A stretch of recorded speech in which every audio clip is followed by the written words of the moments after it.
Bem, nessa terceira parte da aula, né, nessa terceira etapa, nós vamos discutir com vocês a técnica de obturação.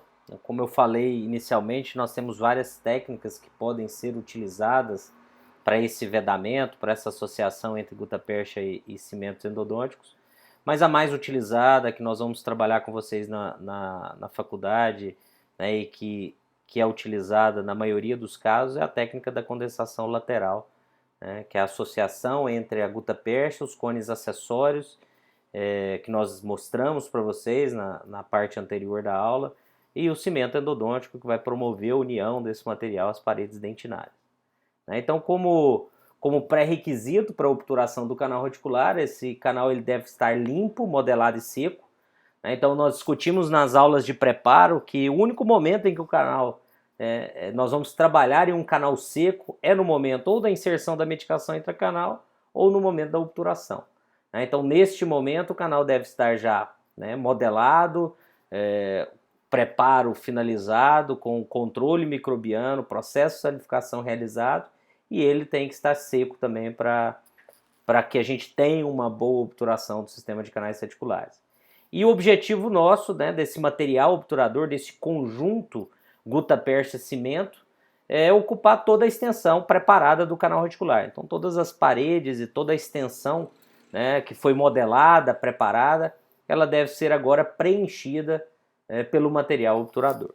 Ok? Então é a associação entre a gutta-percha e o cimento endodôntico, preenchendo todo aquele espaço que nós modelamos com a técnica de preparo, desde o esvaziamento, preparo do terço cervical, odontometria e preparo do terço apical. Tá? Então a técnica é a técnica da condensação lateral, vocês vão ter contato aí nos livros didáticos ou nos artigos, em que ela consiste, no primeiro passo, a seleção do cone principal. Então o cone principal, a seleção dele, como eu mostrei na parte anterior da aula, os cones eles estão presentes no mercado em diferentes diâmetros e conicidades. Então o primeiro passo é definir e selecionar o cone com o mesmo diâmetro da última lima utilizada no preparo do canal radicular. Então se nós finalizamos o preparo do canal radicular com um instrumento de diâmetro apical 40, uma lima 40, nós vamos selecionar um cone compatível. Então um cone também de diâmetro apical 40, ok? Ele deve atingir o comprimento de trabalho, que é o mesmo comprimento de preparo, normalmente a 1 milímetro aquém do ápice radiográfico. Então esse cone ele não pode ficar nem além, nem aquém desse diâmetro, desse comprimento definido. Ok? Então a seleção ela vai se basear no último instrumento utilizado no momento do preparo.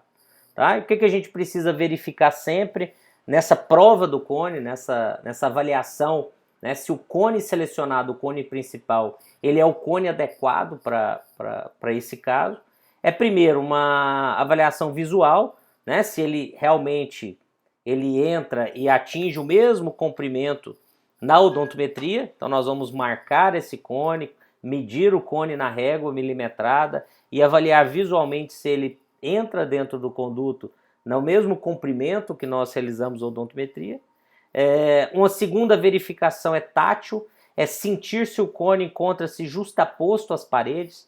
Nós vamos falar sobre o travamento do cone para vocês, mas essa sensibilidade tátil do cone se adaptar às paredes do canal radicular, principalmente na região apical. Então não pode ser um cone que fica solto dentro do canal radicular, mas que você sente ele justaposto às paredes. E a terceira verificação, após visualmente e tatilmente o cone atingir o comprimento adequado, estar justaposto às paredes, é uma confirmação radiográfica, uma radiografia também obrigatória nas etapas do tratamento endodôntico, que é confirmar se realmente, radiograficamente, esse cone atingiu a mesma posição ou o mesmo comprimento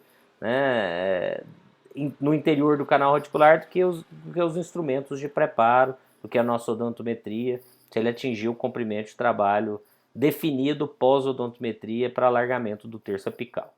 Ok? Então sempre nós vamos avaliar primeiro clinicamente para depois realizar a radiografia. O cone não atingiu a odontometria, ele não está justaposto. eu não vou radiografar, eu vou selecionar um novo cone, né, que tem essa adaptação adequada, né, ao canal radicular, atinge o comprimento adequado para depois realizar a odontometria. Tá bom? Então, 2 pontos são importantes, é o comprimento adequado e o diâmetro apical, que vai dar essa justa posição do cone, né, na nossa odontometria, ok? Então precisamos avaliar sempre se o cone chegou ao comprimento que eu quero e se ele está justo nos canais radiculares. Após atingir essas duas, né, propriedades, aí nós vamos radiografar e realizar a confirmação radiográfica do cone. Então, lembrem-se, nós temos uma primeira radiografia obrigatória, que é para o diagnóstico, para avaliação do caso, né, uma radiografia que nós vamos nos basear para o cumprimento de trabalho provisório. Eu tenho uma segunda radiografia obrigatória, que é a radiografia de odontometria, para definição do meu comprimento de trabalho, para definição do meu do comprimento longitudinal de preparo do canal radicular. E essa é a terceira radiografia obrigatória que nós vamos realizar, que é para uma confirmação radiográfica, né, da adaptação do cone principal, que a gente chama de seleção ou prova do cone principal, ok? Então, após, né, definir ali clinicamente se há essa entrada, essa justa posição, nós vamos radiografar. É claro que, né, a imagem é de um incisivo, estou mostrando a radiografia do molar, mas só para vocês avaliarem que são feitas marcas na ponta do cone para avaliar essa entrada até o comprimento adequado, e a radiografia ela nos mostra essa adaptação apical e principalmente o comprimento adequado, ok? Então, só após termos essa confirmação radiográfica do comprimento adequado é que nós vamos para a segunda etapa da obturação, né, que já seria a associação do cone principal com o cimento endodôntico, né? Então, nós não vamos manipular o cimento, ou não vou introduzir o cone com o cimento até ter essa confirmação da sua adaptação, tá? Mas a secagem do cone, como a gente falou no início da aula, ela é importante, e no momento da manipulação do cimento, nós temos que confirmar essa secagem, avaliar se realmente o interior do canal radicular não tem mais umidade, e essa secagem é realizada com os cones de papel. Tá? Então nós vamos utilizar aí, em média 3 a 4 cones de papel em cada canal radicular, mas eu preciso ter certeza dessa secagem adequada para que não tenha umidade, porque a umidade pode interferir tanto na presa do material, do cimento endodôntico, quanto na sua solubilidade e, consequentemente, a presença aí de espaços, né, após a obturação. Tá? Como eu também falei para vocês, nós temos diferentes tipos de cimento que nós vamos utilizar com frequência. São cimentos à base de pó líquido.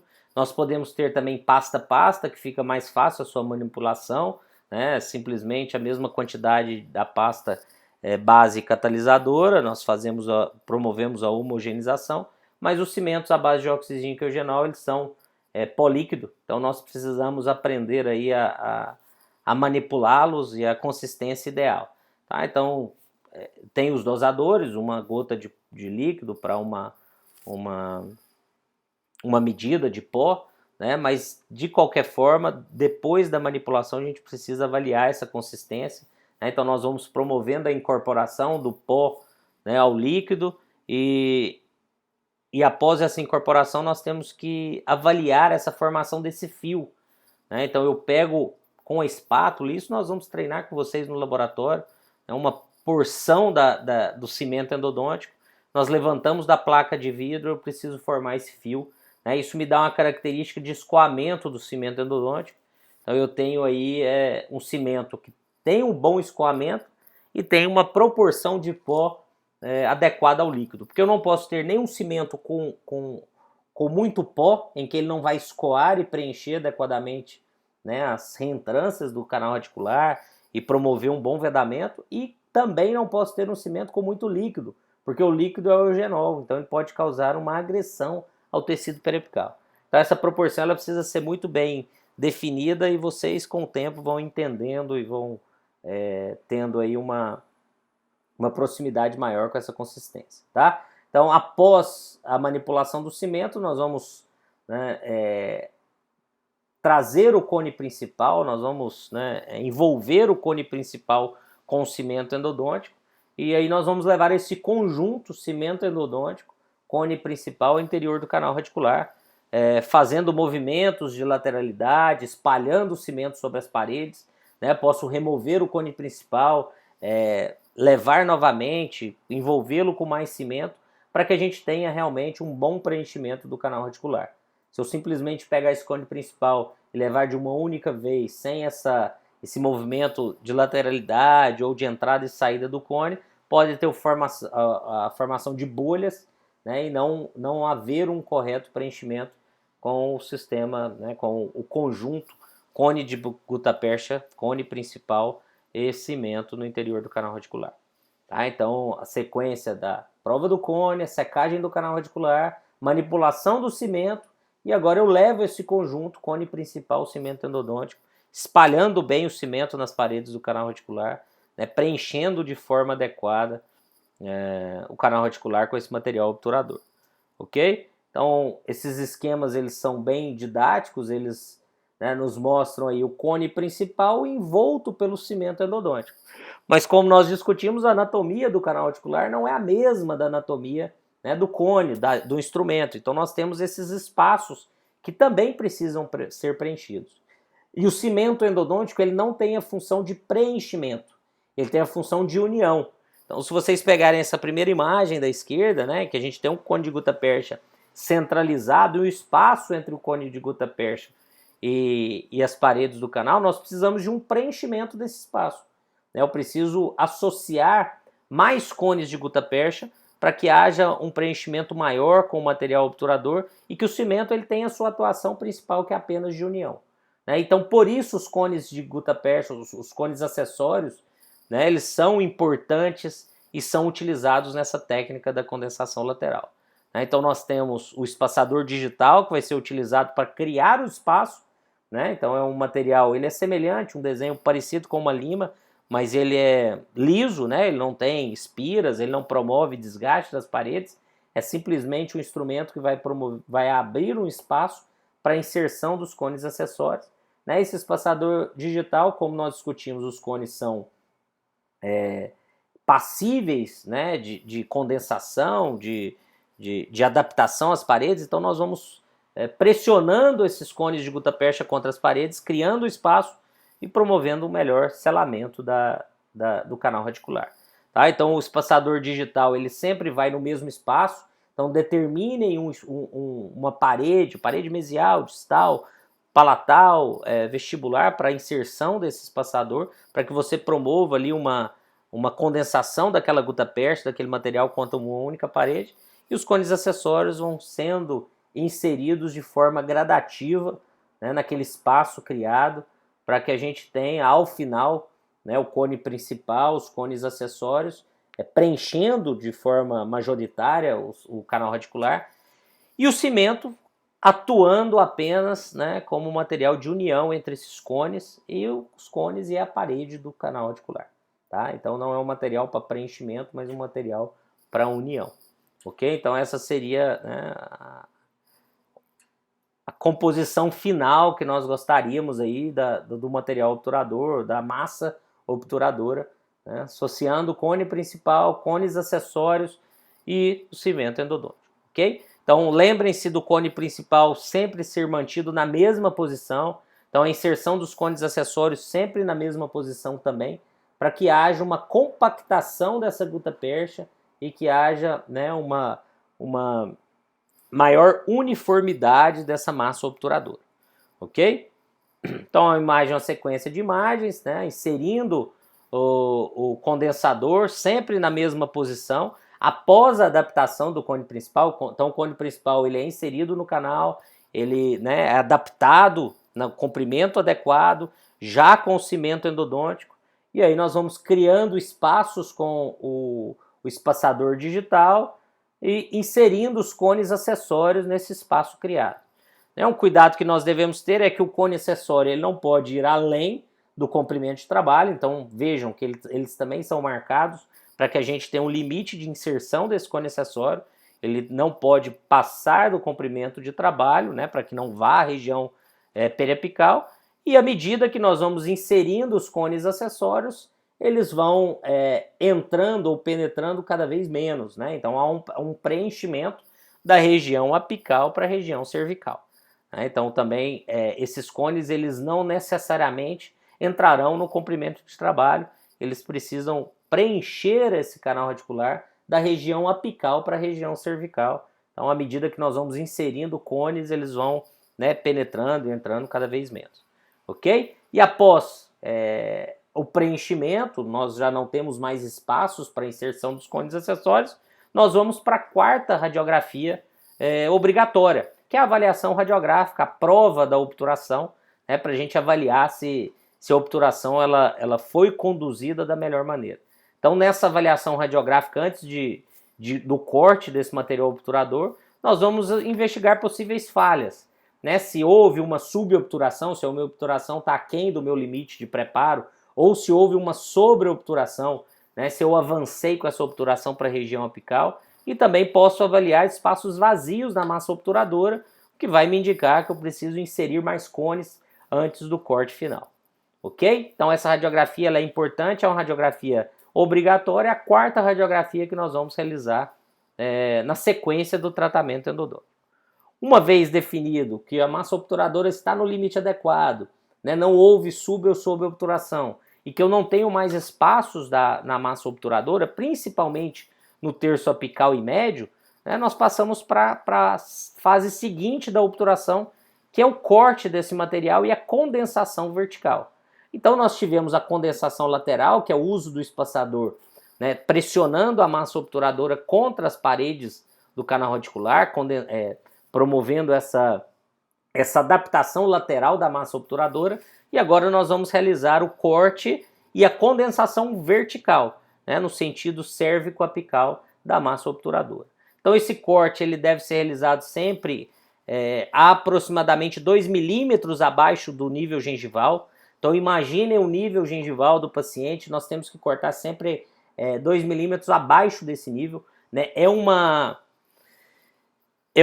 característica importante para que não haja aquela alteração de cor indesejável, né? Então eu sempre oriento, se nós temos dúvidas se ficou no limite adequado ou não, é sempre interessante cortar um pouco mais, é sempre interessante avançar um pouco mais, né? Tirar um pouco mais de material obturador, para que não corra o risco de uma alteração de cor do elemento dentário, do que deixar massa obturadora, deixar gutapercha e cimento na câmara coronária, correndo o risco dessa alteração estética importante para o paciente, né? Então, após esse corte, nós promovemos uma condensação no sentido apical, então há uma melhor compactação dessa massa obturadora, então é uma condensação agora não mais lateral contra as paredes, mas uma condensação vertical no sentido apical.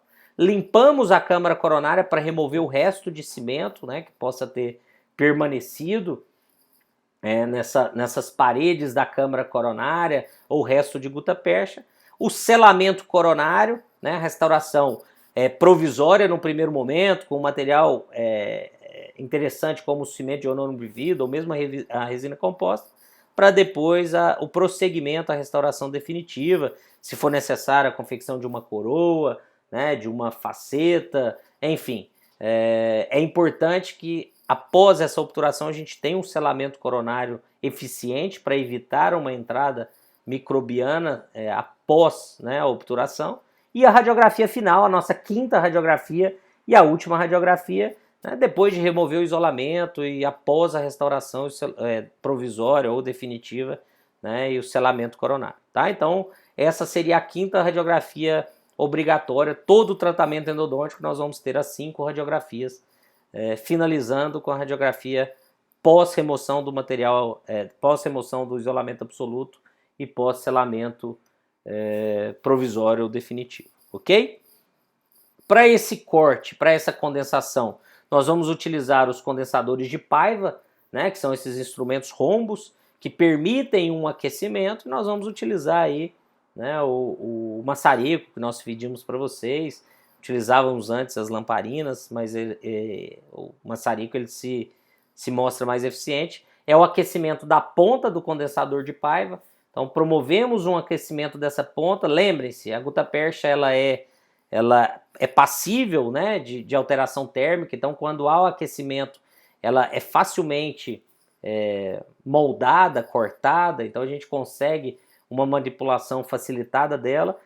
O aquecimento ocorre na ponta do condensador de Paiva, e aí nós pressionamos na região que nós queremos, na região cervical, esse condensador de Paiva contra a gutta-percha, a parede lateral, e removemos, né, essa gutta-percha presente na câmara coronária.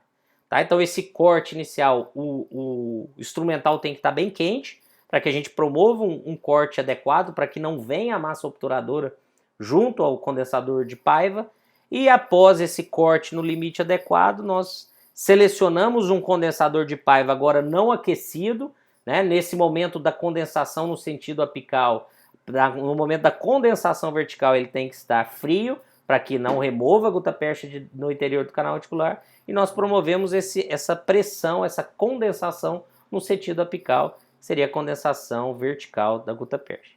Tá? Então sempre definindo o limite adequado, se houver necessidade eu aqueço novamente a ponta do condensador de Paiva, removo mais gutta-percha, lembrando-se que o mais importante é a remoção no nível de 2 milímetros abaixo do nível gengival, né, para que não tenha essa alteração de cor, a gente não corra risco de alteração estética. E uma limpeza adequada, né, após o corte e a condensação no sentido apical, a limpeza adequada da câmara coronária, com a utilização das bolinhas de algodão. A gente pode usar bolinha de algodão e álcool, né? Hoje tem-se pontas de ultrassom que podem ser utilizadas, mas no laboratório, na rotina da faculdade, nós vamos ainda utilizar, né, essas bolinhas de algodão, álcool e, claro, se tiver um resto de gutta-percha não aderida à massa obturadora, pode utilizar uma cureta.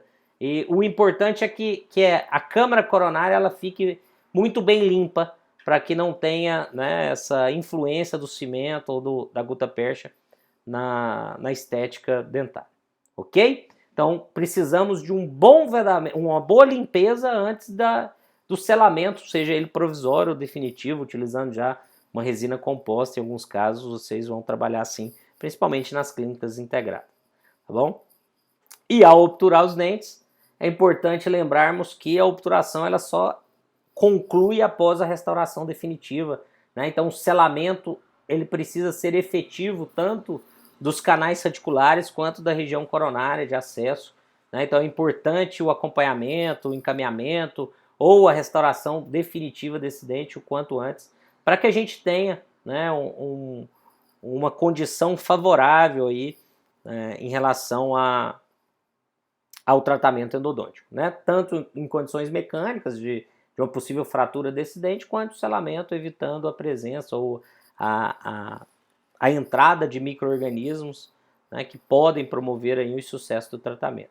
Então veja essas duas imagens, né, o material obturador, o material altamente radiopaco, né, que traz aí para nós, nos mostra, né, uma modelagem efetiva, um comprimento de trabalho efetivo durante o processo de modelagem, sanificação, e um bom vedamento, tanto em nível radicular quanto em nível coronário. Vejam, um acesso também conservador, sem um desgaste excessivo, né, da região coronária do dente. Então também precisamos, né, nos policiar em relação a esses desgastes no acesso, relacionando o acesso coronário ao preparo do canal radicular, a obturação e depois o selamento endodôntico definitivo, ok?